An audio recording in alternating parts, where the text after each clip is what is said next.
এমন জীবন তুমি করো হে গঠন, মরণে হাসিবে তুমি কাঁদিবে ভুবন। এ কবরের যাত্রীরা, কার কখন কোন সময় ডাক আসবে তোমারও জানা নাই, আমারও জানা নাই। আমার আব্বাজান রহমাতুল্লাহ আলাইহি বলতেন, দুনিয়ার যে কোনো কাজের ভিতরে একটা সময় থাকে, একটা তারিখ নির্ধারণ থাকে, কিন্তু এই কবরের যাত্রীরা, তোমার আমার হায়াতের কখন কোন সময় মালাকুল মাউত তোমার আমার বাড়িতে সিগন্যাল বাজাবে তোমারও জানা নাই, আমারও জানা নাই। লাইন শাকারতুম লাযীদান্নাকুম ওয়ালা ইন কাফারতুম ইন্না আযাবি লাশাদীদ। আল্লাহ রাব্বুল আলামিন বলছেন, হে আমার বান্দা বান্দিরা, তোমরা যদি আমার পক্ষ থেকে নেয়ামত পাও, নেয়ামতের শুকরিয়া আদায় করো। নেয়ামতের শুকরিয়া আদায় করলে তোমাদের উপরে আমি নেয়ামত আরো বাড়াইয়া দেব। নেয়ামত পাওয়ার পরে শুকরিয়া যদি আদায় না করো, নেয়ামত তো বাড়ানো হবেই না, বরঞ্চ ৭০,০০০ তোমাদের উপরে চাপাই দেওয়া হবে। অনেক লোকের কানে মাহফিলের দাওয়াত পৌঁছার পরেও, অনেকের সুযোগ থাকা সত্ত্বেও মাহফিলে আসে নাই। আবার তালাশ করলে দেখবেন বহু দূর থেকে কষ্ট স্বীকার করে আমার অনেক ভাইরা এই মাহফিলে পাগলের মতো সুইটা চলে আসছে। মান যাত্রা ওয়াজাদা, যে যেই জিনিস পাওয়ার জন্য চেষ্টা করে ওই জিনিসে পাইয়াও যায়। কিয়ামতের ময়দানে আল্লাহ রাব্বুল আলামিন বান্দা বান্দিকে মাফ করার জন্য ওসিলা তালাশ করবে। হাদিসের ভিতরে আসছে, আল্লাহ রাসূল সাল্লাল্লাহু আলাইহি ওয়াসাল্লাম বলছেন, বান্দাকে মাফ করবে এরকম কোন আমল বান্দার নাই। আল্লাহ রাব্বুল আলামিন বলবেন, ফেরেশতারা দেখো তো আমার বান্দা কখনোই হক্কানি আলেমদের সঙ্গে এক দস্তারখানে মাজলিসে বসছে কিনা। রব্বুল আলামিন জীবনে একবার তালাশ করে পাওয়া গেছে, যা এই ওসিলা আমি ওকে মাফ করে দিলাম। আমার আব্বাজান দাদাজান চরমনের জমিনে ঘুমায় আছে। আমার আব্বাজান বলতেন, দিনই মাহফিলে প্রথম থেকে শেষ পর্যন্ত থাইকে বাড়ি বিদায় হয়ে চলে গেলে আমল নামার মধ্যে কম পক্ষে হলেও 50 লক্ষ নেকি, এর কম জমা হইতেই পারে না। একটা নেকির মূল্য কত? আল্লাহ রাসূল সাল্লাল্লাহু আলাইহি ওয়াসাল্লাম নেকির মূল্য বুঝাতে যাইয়া অহুদ পাহাড়কে ইঙ্গিত করে বলছিলেন, পুরা পাহাড়টা যদি স্বর্ণের হয়, অহুদ পাহাড় দেখছেন না, অনেকে গেছেন না, হবে মাইলকে মাইল লম্বা বিরাট উঁচা, পুরা পাহাড় যদি স্বর্ণের হয় যত মূল্য হবে, তুলনা ছাড়া একটা নেকির মূল্য অনেক বেশি। একটা নেকির প্রয়োজন কি? এই কথাগুলো গুরুত্ব বিশ্বাস কারা করবে, আসবে কাদের কাছে? যারা ঈমানদার, যারা আল্লাহকে বিশ্বাস করে, আখিরাতকে বিশ্বাস করে। আর যাদের বিশ্বাস নাই তাদের সঙ্গে কোনো কথাই নেই। কথা ঠিক না? একটা নেকির প্রয়োজন সম্পর্কে আল্লাহ রাব্বুল আলামিন কোরআনুল কারীমের ভিতরে বলে, ইয়াউমা ইয়াফিরুল মারউ মিন আখিহি ওয়া উম্মিহি ওয়া আবিহি ওয়া সাহিবাতিহি ওয়া বানিহি লিকুল্লি ইমরিইন মিনহুম ইয়াউমা ইযিন শা'নুন ইউগনিহি। আল্লাহ রাব্বুল আলামিন বলছেন, কিয়ামতের ময়দানের অবস্থানটা এত ভয়াবহ হবে, এত কঠিন হবে, মা সন্তান থেকে ভাইগে যাবে, সন্তানের পরিচয়ই দেবে না। কে বলছেন? আমি না, আল্লাহ। মা যদি সন্তানের পরিচয় না দেয়, এমন আর কেউ আপন আছে মায়ের সে? তাহলে অন্য তো প্রশ্নই আছে না, চিন্তাও করা যায় না। তাহলে কিয়ামতের ময়দানে এমন কঠিন হবে, নেকি দেওয়া তো দূরের কথা, পরিচয়ই দেবে না। তাহলে ওই কঠিন মুহূর্তে কেউ কাউকে নেকি দেবে? চিন্তাও করা যায় না। আর এই নেকি সংগ্রহের জায়গা কিন্তু দুনিয়ায়। কোথায়? আবার বলেন, এই দুনিয়ায় থাকা অবস্থায় নেকি কামাই করার পরে রওনা করতে হবে। কে কখন কোন সময় কিভাবে রওনা করব আমাদের কাজেরও জানা আছে। আজকে আমার বড় ভাইকে দাফন করে আসে, কে কখন কোন সময় কিভাবে রওনা করবে আমাদের কাজেও জানা নাই। এই জন্য আমার ভাইদেরকে বলো, পর্দালে মা বোনরা যারা শুনতেছেন, দুনিয়ায় থাকা অবস্থায় আমাদের নাকি সম্বল কামাই করে ইমানকে মজবুত করে তারপর বিদায় নিয়ে কবরে যাওয়া লাগবে। কথা ঠিক না বেঠিক? তা যাই হোক, মাহফিল বুঝের জন্য। মাহফিল কিসের জন্য? এখন বুঝের জন্য তো মাহফিল। বুঝবে কারা? বলেন, যারা মানুষ। বলেন। এখন অনেকে বলতে পারেন, হুজুর আমরা যারা আসছি বা রাস্তাঘাটে যা দেখি সবই তো মানুষ। কথা কয় না? সব মানুষ না? আপনার দুই চক্ষু আছে। আবার দেখবেন এক শ্রেণীর মানুষ, তার চরিত্র আমল আখলাক খুব খারাপ, মন মানসিকতা নাস্তিকতা, ওর চক্ষু নেই? আছে না? হাত আছে না? অন্য অঙ্গ প্রত্যঙ্গ আছে না? এই কথার মাধ্যমে মূলত আমি বোঝাতে চাই, মানুষের সুরাত আকৃতি হইলেই মানুষ হওয়া যায় না। এই বুঝের জন্যই আমি আপনাদের সামনে কোরআনুল কারীম থেকে 2 টুকরা আয়াত শরীফ তেলাওয়াত করছি। প্রথম আয়াতে আল্লাহ রাব্বুল আলামিন বলছেন, আমি যত মাখলুকাত সৃষ্টি করছি এর ভিতরে সর্বশ্রেষ্ঠ সম্মানিত করে আমি মানুষকে সৃষ্টি করছি। বলেন আলহামদুলিল্লাহ। তাহলে বলেন, আমরা মানুষ সৃষ্টির সেরা। বলেন আশরাফুল মাখলুকাত। খুশি না বেজার? এর পরে যে আমি আয়াত শরীফ তেলাওয়াত করছি, ওই আয়াতের ভিতরে আল্লাহ বলছেন, এক শ্রেণীর মানুষ, যেই মানুষগুলো চতুষ্পায় জানোয়ারের চেয়েও খারাপ। এক আয়াতে বলছেন চতুষ্পায় জানোয়ারের মতো, এরপরে বলেন তার চেয়ে খারাপ। এরপরে আল্লাহ বলেন যে যত মাখলুকাত তার চেয়ে খারাপ।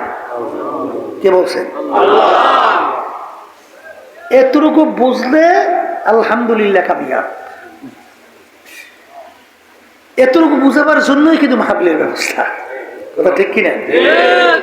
তাহলে মানুষ সৃষ্টির কি? আবার আর এক শ্রেণীর মানুষ সৃষ্টির একেবারে নিকৃষ্ট। কথা ঠিক কিনা? এই মানুষটা যে ভালো এবং খারাপ, এটা কি বংশের উপরে ভিত্তি করিয়া? যোগ্যতারও ভিত্তি করিয়া? এই বংশের উপরে, এই শিক্ষার উপরে, বিভিন্ন টাকা পয়সার দিক থেকে, ক্ষমতার দিক থেকে ভিত্তি করিয়া? তাহলে কি জিনিসের উপরে ভিত্তি করিয়া মানুষ সম্মানিত এবং মানুষ নিকৃষ্ট? আমি আপনাদের সামনে আয়াত শরীফ তেলাওয়াত করছি।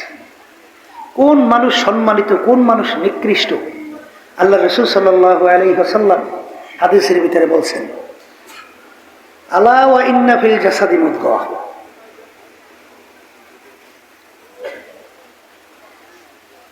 হ্যাঁ, ইযা সালুহা সালুহাল জাসাদু কুল্লু ওয়া ইযা ফাসাদাত ফাসাদাল জাসাদু কুল্লুহু আলা ওয়া হিয়াল কলব।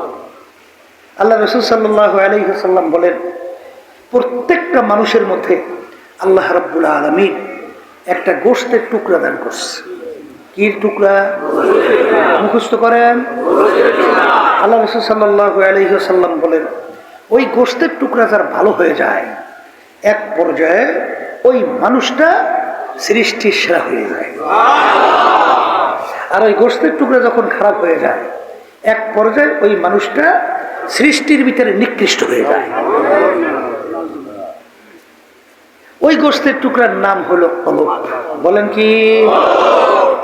তাইলে বোঝা গেল ওই গোশতের টুকরার উপরে ভিত্তি করেই মানুষ সম্মানিত হয়, মানুষ নিকৃষ্ট হয়। কথাটা বুঝাইতে পারলাম কি? আলহামদুলিল্লাহ। এই যদি এই গোষ্ঠের টুকরা ঠিক না হয়, তাহলে বাংলাদেশের ইদানিংকালীন যে ঘটনা, এই ঘটনা ঘটে। বলছি না ঠিক বলছি? বলে হুজুর তা কেমন শুনতেছেন না? যে যে মানুষ, সে কি বাংলাদেশের রিক্সাওয়ালা আমার ভাইরা রাস্তায় রিক্সা চালায় রোদের মধ্যে, ঘাম মাথার থেকে টপ টপ করে পড়তে থাকে, এই রোদ্রে আমরা পুইরা কালো হয়ে যায়, কষ্টের শেষ আছে? এই কষ্ট করে টাকা উপার্জন করে সেই রিক্সার উপরে সরকারিভাবে একটা ব্যাট ট্যাক্স আছে না নাই? আচ্ছা, ঠেলা গাড়ি আমার ভাইরা ঠেলা গাড়ি ঠেলে, কষ্ট লাগে না? এই ঘাম ঝরে না? সেই ঠেলা গাড়ির উপরে একটা ব্যাট ট্যাক্স আছে না নাই? আচ্ছা, এই সমস্ত কষ্ট কইরা টাকা উপার্জন করার পরে এই টাকা সরকারি ফান্ডে জমা হয়, আর ওদের ওই গোষ্ঠের টুকরা ভালো না হওয়ার কারণে এই টাকা পাচার কইরা ওই কানাডা সহ বিভিন্ন জায়গায় বেগম পাড়া তৈরি করে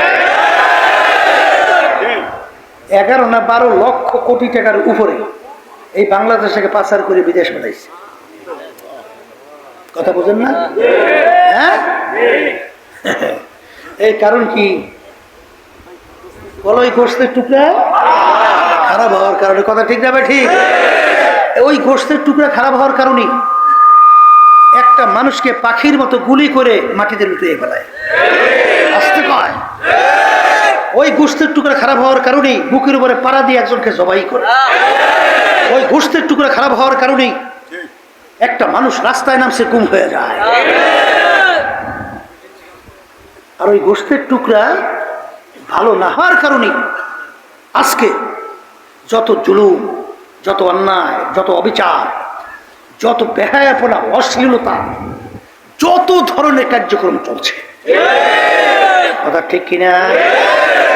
আমার ভাইদেরকে বলবো, শোনেন, ওই গোষ্ঠের টুকরা ভালো করা গুরুত্ব কি বুঝেন তো? অনেকে বুঝছে, ওরা বুঝি না। আল্লাহ রাব্বুল আলামিন কুরআনুল কারীমের ভিতরে ওই গোষ্ঠের টুকরা সম্পর্কে বলছেন, বেহেশতে যদি যাইতে চাও, তাহলে আল্লাহ বলতেছেন, কি বলতেছেন?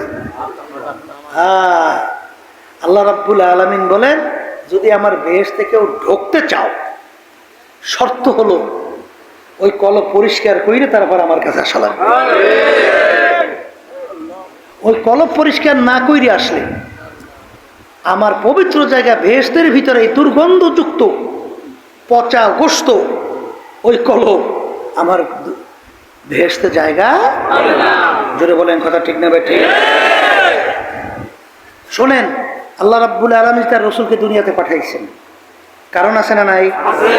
আল্লাহ রাব্বুল আলামিন কারণ বয়ান করেন কুরআনুল কারীমের ভিতরে, ইয়াতলু আলাইহিম আয়াতিহি ওয়া ইউযাক্কিহিম ওয়া ইউআল্লিমুহুমুল কিতাবা ওয়াল হিকমাহ। আল্লাহ রাব্বুল আলামিন বলেন, আমি আমার রাসূলকে দুনিয়াতে যে পাঠাইছি, পাঠানোর কারণের ভিতরে একটা কারণ হলো আমার রাসূল তার উম্মতদের ওই যে কলব নামক, যেটাকে আত্মা বলা হয়, ওইটা শুদ্ধি করার জন্যই আমি আমার রাসূলকে দুনিয়াতে পাঠাইছি। কি জোরে বলেন? এই কলব পরিষ্কার না হওয়ার কারণে এক শ্রেণীর বর্তমানে আমাদের মতো আলেম, তারা দুনিয়ার স্বার্থের কারণে এই মানব রচিত কুফরি তন্ত্র মন্ত্রের সাথে একত্রিত হইয়া তারপর কার্যক্রম পরিচালনা। অনেক আমাদের মতো নামদারি আলেম আজকে ওই গোশতের টুকরা পরিষ্কার না হওয়ার কারণে আজকে আল্লাহ রাব্বুল আলামিনের হুকুম ফরজ পর্দা। পর্দা হুকুম ফরজ আমি করছি? কোন নবী?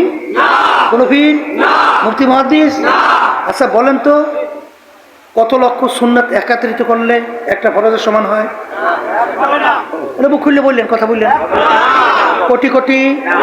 হ্যাঁ, এই আজীবন যদি 2 রাকাত নফল নামাজ না পড়ে, 2 রাকাত তাহাজ্জুদের নামাজ না পড়ে, জীবনে পড়েন নাই, জাহান্নাম এরকম কয় বছর? 1 সেকেন্ড। আর একবার যদি ইচ্ছা করে কেউ বেপরদা হয়, কমপক্ষে একটা কবিরা গুনাহ, আর একটা কবিরা গুনাহ যে কমপক্ষে 7000 বছর জাহান্নামের আগুনে জ্বলা লাগবে। আমি বলছি তাহলে এই যে বর্তমানে আলেমরা হইল মানুষদেরকে শিক্ষা দেবে দিন কাকে বলে। তারা নিজেরাই কিন্তু এই দুনিয়ার মোহে, এই দুনিয়ার স্বার্থে কলম নষ্ট হওয়ার কারণে এই ধরনের আচরণ করতে দ্বিধা করে না। ভুল বলছি না ঠিক বলছি? হ্যাঁ, এই জন্য আমার ভাইদেরকে বলবো, পর্দা আলেম মা বোনরা যারা শুনতেছেন, শোনেন, ভালো করে বুঝে কবরে যাওয়া লাগবে। কবরে করে দলাদলি আছে? বংশের পরিচয়? যদি কবরে যাই কেউ পরিচয় দেন আমি সর্বনাইল লোক, সর্বনাই পিসে বছর মুড়ি, আমি ইসলামী আন্দোলনের লোক, সহযোগী সংগঠনের লোক, এই পরিচয় কবরে জিগিবে? শোনেন, অনেকে তো বিভিন্ন কাজে চিন্তাও করেন না, যেরকম ইচ্ছে সেরকম চলেন। কোন দল, কোন ব্যক্তি, কোন বংশ এই পরিচয় টরিচয় কবরে নাই। কবরে প্রশ্ন কিন্তু তিনটা। কয়টা? প্রথম নম্বর মান, দ্বিতীয় অমা দিন, অমান নাবি। আল্লাহ হাবিবকে দেখেন মান হাজার রাসূলুল্লাহ। এই যে তিনটা প্রশ্নের ভিতরে কোথায় পাইছে তুমি? চরমনাই, সারসিনা, জৈনপুর, ফুরফুরা, আটরশি, রাজারবাগ, দেওয়ানবাগ, তাবলিগ, জামাত, এই আওয়ামী লীগ, বিএনপি, সৈয়দ বংশ, এই কোনো পরিচয় আছে? যদি থাকতোই, আল্লাহ রাসূল সাল্লাল্লাহু আলাইহি ওয়াসাল্লাম তার কলিজার টুকরা সন্তান ফাতেমা রাদিয়াল্লাহু তাআলা আনহা তাকে দুনিয়া থাকা অবস্থায় ইঙ্গিত করে বলছিলেন, ইয়া ফাতেমা তুনজি নাফসাকা মিনান নার। হে ফাতেমা, দুনিয়া থাকা অবস্থায় নিজে আমল করো, জাহান্নামের আগুন থেকে বাঁচো, এরপর অন্ধকার কবরে যাইস। যদি কবরে এই পরিচয় দেয় আমি আখিরি জামানার নবীর মেয়ে, এর চেয়ে বড় পরিচয় তো আর কিছু হইতে পারে না। আল্লাহ রাসূল বলেন, ফাতেমা এই পরিচয় কবরে কোনো কাজ হবে না। আল্লাহ রাসূল সাল্লাল্লাহু আলাইহি ওয়াসাল্লাম যদি তার মেয়ের ব্যাপারে এই কথা বলতে পারেন, তাহলে যায় নাকি দলের পিছনে পড়ছেন। আমার আব্বাজান রহমাতুল্লাহি আলাইহি তার কথা বারবার স্মরণ করে আব্বাজান বলতেন, যারা চরমনাইতে আসেন, যতক্ষণ পর্যন্ত আমি আপনাদেরকে কোরআন এবং হাদিস অনুযায়ী আপনাদেরকে পথ দেখাবো, ততক্ষণ পর্যন্ত আমাদের কথা আমরা শুনবেন। আর যখন কোরআন হাদিসের বাহিরে পথ দেখাবো, তখন আমাদের থেকে সইরা ভাইকে যাওয়া আপনাদের জন্য ওয়াজিব। মনে আছে? পুরান মুজাহিদের মনে আছে? আছে মনে? কারণ আব্বাজান বলতেন, এই পরিচয় কবরে কোনো কাজ হবে না। বর্তমানে এক শ্রেণীর বাজানরা আছে দলের পূজা। সর্বনাশ! কিসের দলের পূজা টুজা?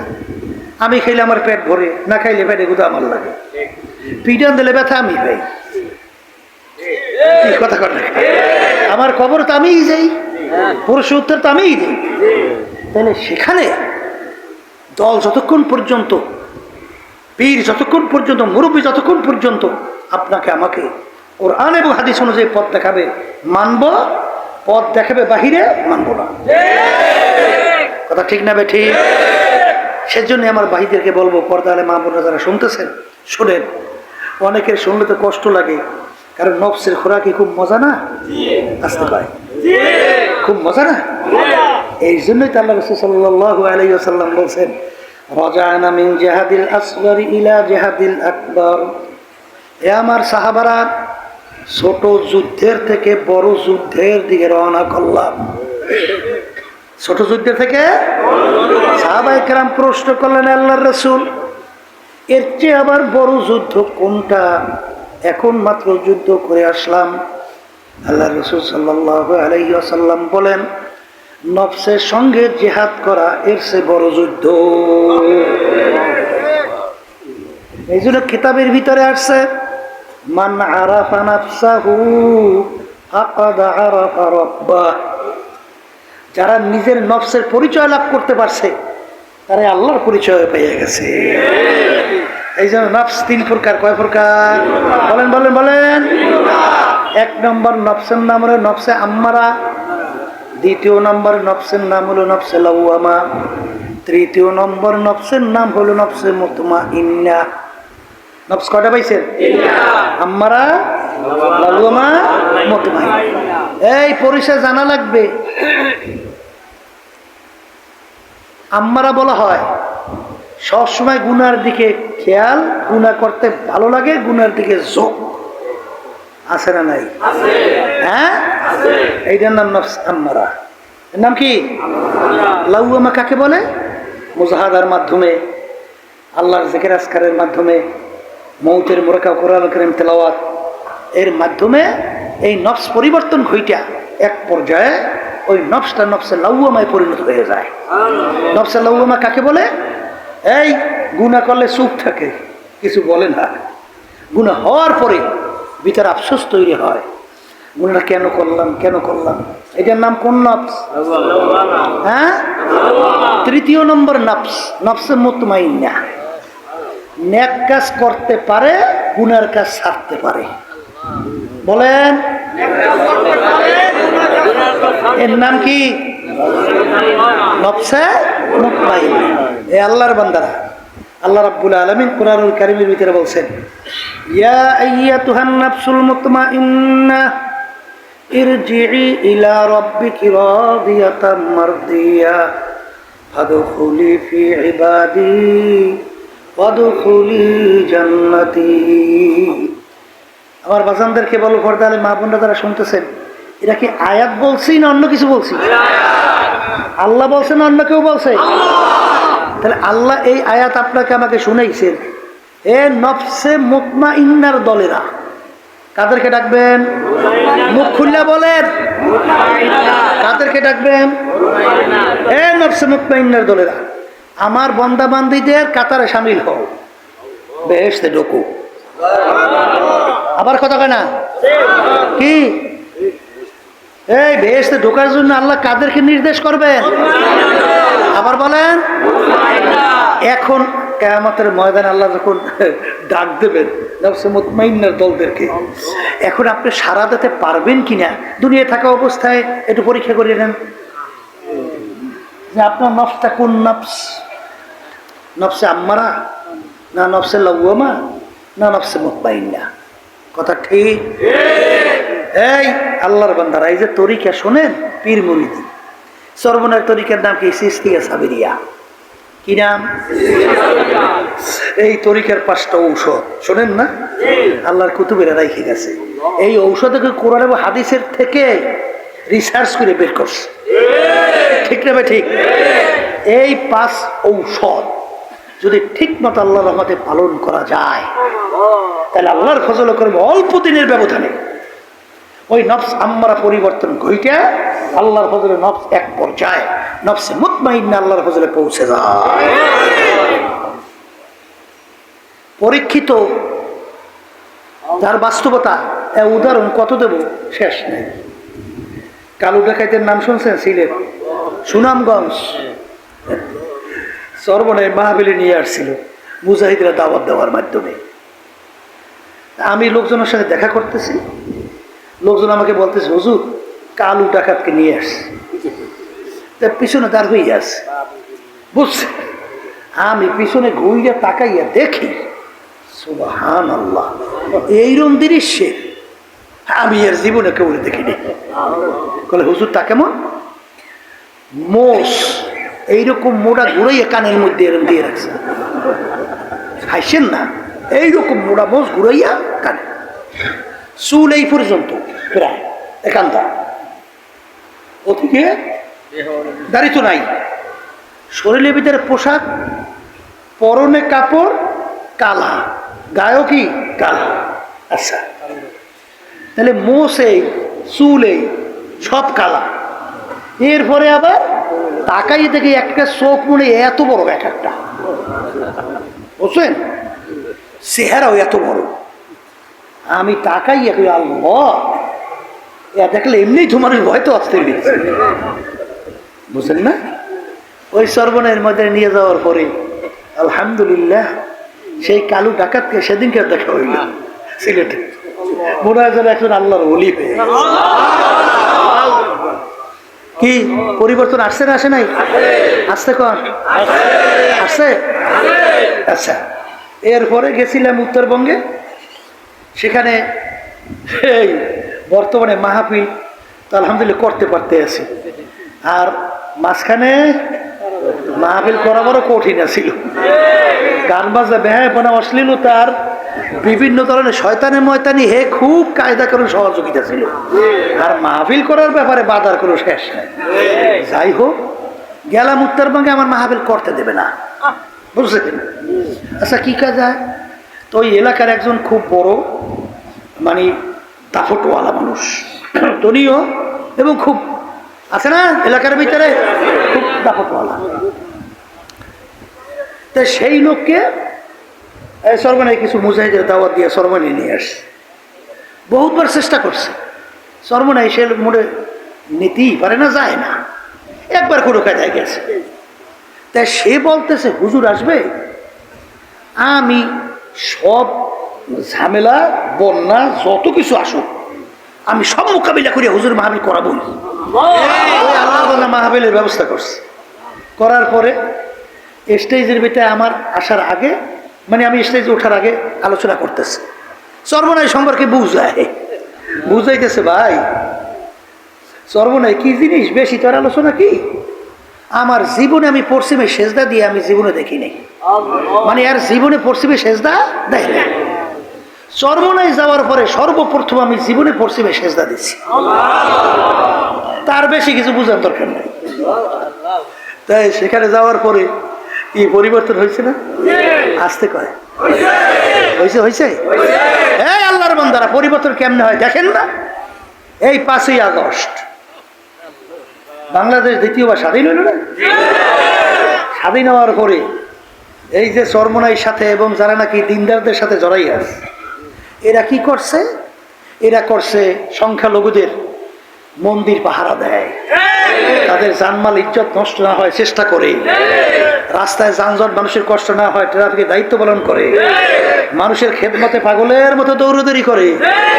করোনার সময় নিজের জানের ঝুঁকি নিয়া যখন তার স্ত্রী স্বামীকে ফেলাইয়া ভাগছে, সন্তান বাপকে ফেলাইয়া ভাগছে, মাকে ফেলাইয়া ভাগছে, যখন এই বরিশালের ঘটনা, আমাকে এক দায়িত্বশীল বলতেছিল যে হুজুর করুণ কাহিনী শোন। ছেলেই মনে হয় আমাদের কাছে মোবাইল করছে যে আমার আব্বা করোনা ভাইরাসে মারা গেছে, আপনারা সেটু দাফন কাফন করিয়ে যান। তো ঠিক না ভাই, আমরা গেলাম। যাওয়ার পরে দেখি ওখানে কেউ নাই, কেউ নাই। এখন লোকটা দেখি একটা রুমের ভিতরে তালা মারা। এখন আমরা ঢুকবো কিভাবে? রুমের তালা ভাঙছি, ভাইঙ্গা ঢুইকে দেখি লোকটা এখনো মারা যায় না। তাড়াতাড়ি আমরা লোকটাকে কান্দের ভিতরে উঠাইয়া অক্সিজেন লাগাইছি, তাড়াতাড়ি জায়গায় নিয়ে। এবার লোকটা একটু সুস্থ হয়েছে, পরে মারা গেছে। সে লোকটা বলতেছে, ভাই আপনারা কারা? কথার কথা, যাদের জন্য জীবন শেষ করলাম, যাদের জন্য বলতে গেলে রাত্র নাই দিন নাই, যাদের শান্তির জন্য এত কিছু করলাম, আর আজকে আমার এই কঠিন মুহূর্তে, কষ্টের সময়, বিপদের সময় আজকে আমার পাশে কেউ নাই, আমাকে সবাই ফেলাই চলে গেছে। আর তখন আপনারা এই কঠিন মুহূর্তে কারা, কোথা থেকে আসলেন আমার এই খেদমতের জন্য? কাগজ কলম নিয়ে আসেন, সমস্ত জায়গা জমি সব আপনাদের লিখে দেন। কি হ্যাঁ শোনেন, ওই কঠিন মুহূর্তে এই যে তাদের পাশে দাঁড়ানো, এইটা কি ওই গোস্ত নামক যে কলব শুনছে পরিষ্কার না হইলে পারছে? আর একটু আসতে কর। আর ওই সময় এক শ্রেণীর ওরা কি করছে শুনছি, ওই ঢাকা আসতে আছে বরিশাল বাস গাড়ি, রাত্রে অ্যাক্সিডেন্ট করছে। এই মাদারীপুরের পাশে একটা খাদের ভিতরে পড়ে গেছে, অনেক লোক মারাও গেছে, কিছু লোক আহত অবস্থায় পাশে ওই কূপের ভিতরে পড়ে রয়েছে। ওই অন্ধকারের ভিতরে কিছু লোক আইসা, উচিত ছিল কি তাদেরকে হসপিটাল নেবে, তাদের খেদমত করবে, উচিত এইটা না? কিন্তু বরং এগুলো বাদ দিয়া তাদের পকেট হাতাইয়া মোবাইল নিয়ে যায়, টাকা নিয়ে যায়। তখন একজন ডাক দিয়ে বলে, ভাই আমাদের সঙ্গে কত লোক মারা গেল, আমরা আহত অবস্থায়, মরণাপন্ন অবস্থায়, এই অবস্থায় আমাদেরকে আপনারা সহযোগিতা না কইরা হসপিটালে না নিয়া আমাদের টাকা নিয়ে যা। এর সে কুত্তে ভালো না? একটু আসতে কয়। আচ্ছা কুত্তে ভালো না? তোমার কি চোখ নাই, হাত নাই, পাও নাই, অন্যান্য অঙ্গ প্রত্যঙ্গ নাই? সমস্যাটা কোন জায়গায়? কোন মুখ খুললে বলেন কোন জায়গায়? আর ওই কলব ভালো না করা পর্যন্ত বেহেশতে যাওয়া যাবে না। এই জন্য আমার ভাইদেরকে বলবো, শোনেন, কলব পরিষ্কার করা ফরজ। আবার কন কি? সর্বনাই ভালো লাগে না, বাদ দেন। আমাদের উদ্দেশ্য হলো যেখানে গেলে আমাদের আত্মশুদ্ধি হবে, ইতমিনানে কলব, মানে এক কথায় কলবে সালিম। হ্যাঁ, ইল্লা মান আতাল্লাহ বিকলবিন সালিম তৈরি না হওয়া পর্যন্ত দৌড়দৌড়ি করতে হইবে। এক ডাক্তারের কাছে রোগ ভালো হয় না, আর এক ডাক্তারের কাছে যাওয়া লাগবে। ওই ডাক্তারের কাছে ভালো না, আর এক জায়গায় যাওয়া লাগবে। কারণ কবরে কোনো দলাদলি নাই, পরিচয় নাই। যদি তাই হয়, এই কথাগুলো আমি এতক্ষণ বললাম, বলার মূল উদ্দেশ্য কি? কলব ভালো করা লাগবে। জোরে বলেন, আবার কন। আর ওই কলবের উপর ভিত্তি করে মানুষের সম্মান বাড়ে এবং কমে। কি ভুল বলছি না ঠিক বলছি? শোনেন, ওই কলব ভালো যাদের হয় তাদের বিরহ বেদনায় আসমান পর্যন্ত কান্দে। মানুষ তো দূরের কথা, কি কান্দে দেখছেন না বাস্তবে? আল্লাহর কত ফজলুল করিম রহমাতুল্লাহি আলাইহি আব্বাস এতেকালের সময় অনেকে দেখছেন তো, এতেকালের পরে আকাশ একেবারে চকচকে পরিষ্কার, সূর্য চকচক করে। হঠাৎ আকাশটা একটু মেঘাচ্ছন্ন হইয়া পিড়ি ফিরি একটু কাইদেয়া, আবার অল্প সময়ের ব্যবধানে আবার যেই আকাশ সেই আকাশ দেখছেন না অনেকে? আকাশ পর্যন্ত কাইদেয়া তার বিরহে বেদনায় দেখাই গেছে। এমন জীবন তুমি করো হে গঠন, মরণে হাসিবে তুমি কাঁদিবে ভুবন। এ কবরের যাত্রীরা, কার কখন কোন সময় ডাক আসবে তোমারও জানা নাই, আমারও জানা নাই। আমার আব্বাজান রহমাতুল্লাহ আলাইহি বলতেন, দুনিয়ার যে কোনো কাজের ভিতরে একটা সময় থাকে, একটা তারিখ নির্ধারণ থাকে, কিন্তু এ কবরের যাত্রীরা তোমার আমার হায়াতের কখন কোন সময় মালাকুল মাউত তোমার আমার বাড়িতে সিগন্যাল বাজাবে তোমারও জানা নাই, আমারও জানা নাই। আজকে আলাউদ্দিন ভাই সরু ছেলেটা আমরা আসলে পাগলের মতো হয়ে যাইত। কিছুদিন আগে শুনলাম গাড়ি অ্যাক্সিডেন্ট নাই, তরুজাদার ছেলেটা কিভাবে দুনিয়ার থেকে বিদায় হলো, বাজান কেউ কোনো কল্পনাও করতে পারে নাই। আমাদের চরমনাইয়ের ছাত্র বাজান এই যে বন্ধের ভিতরে বাড়ি গেছে, আরে এত ভালো ছেলে। এরপরে শুনি আমাদের ওস্তাদ চরমনাই মাদ্রাসার ইব্রাহিম, তার ছোট ভাই, শুনি সেও দুনিয়ার ভিতরে চলে গেছে। এ দুনিয়াদার পাগল আমার বাবারা, ঢাকা থেকে বরগুনা গামী লঞ্চ যখন সদরঘাট থেকে ছাড়লো, বাজান রে লঞ্চ পানির ভিতরে নদীতে, হঠাৎ লঞ্চের ভিতরে আগুন ধরে গেল। আরে ছেলে বাপকে মোবাইল করে, আব্বা যান দেখা হবে কিয়ামতের ময়দানে। আর দেখা করতে পারে নাই, কখন কোন সময় কিভাবে রওনা করব। এ কবরের যাত্রীরা, তোমারও জানা নাই, আমারও জানা নাই। আমার ভাইদেরকে বলবো, পর্দালে মা বোনদেরকে বলবো, দুনিয়ার যে কোনো কাজের ভিতরে 5 বার যদি কেউ উঠে যাও, আবার ওই কাজের ভিতরে চেষ্টা করলে জিতবার আশা করা যায়। ম্যাজিস্ট্রেট কোর্টে কেস করার পরে ঠকছ, জজ কোর্টের ভিতরে আপিল করলে জিতবার আশা করা যায়। জজ কোর্টে ঠকলে হাইকোর্ট, সেখানে ঠকলে সুপ্রিম কোর্ট সিঙ্গেল বেঞ্চ, সেখানে ঠকলে সুপ্রিম কোর্ট ফুল বেঞ্চ, আন্তর্জাতিক কোর্ট প্রেসিডেন্ট কোর্ট, এরকম ধাপ ভাই ধাপ অনেক বাবা আপিলের সুযোগ আছে। কিন্তু এই কবরের যাত্রীরা, তোমার আমার সামনে আখেরাতের 5টা মামলা, মৌতের মামলা, কবরের মামলা, মিজান পুলসিরাতের মামলা, কিয়ামতের মামলা। এই মামলায় যদি খোদার কাছে একবার কেউ ঠগো আর দ্বিতীয়বার দুনিয়াতে এসে আপিল কইরা জিতবার কিন্তু আর আসে না। ধনী আমার বাবারা, বড় লোক আমার বাবারা, বড় বড় ক্ষমতা সম্পন্ন আমার বাবারা, আসাও ফাতার ইদিন কাশাফাল গুবার আফরাসু তাহতার জল কাম হেমারো। দুনিয়াদার পাগল, আজকে চক্ষু বলা দুনিয়া জমিনের ভিতরে হাঁটি।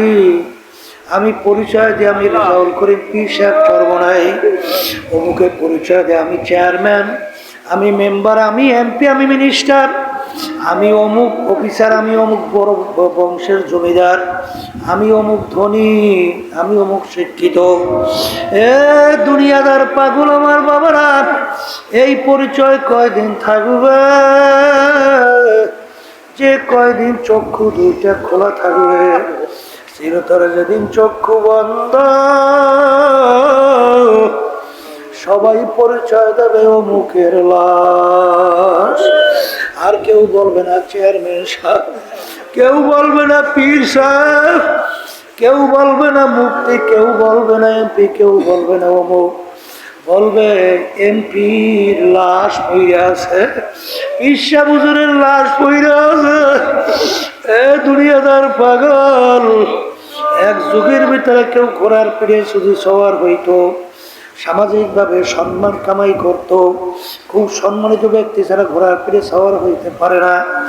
এক ব্যক্তি সম্মান কামাই করার জন্য অন্ধকারে গাধার পিঠে সওয়ার হয় আর ঘোষণা করে আমি অমুকের ছেলে, অমুক ঘোড়ার পিঠে সওয়ার হইয়া যায়।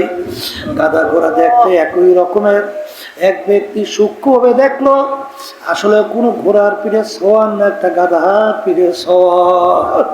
তখন ডাক দিয়ে বলে আহম্মক চুপ কর, অন্ধকার পরিষ্কার হোক, সূর্য আকাশের ভিতরে উঠুক, তখন তুই দেখতে পাবি তুই ঘোড়ার পিঠে না গাধার পিঠে।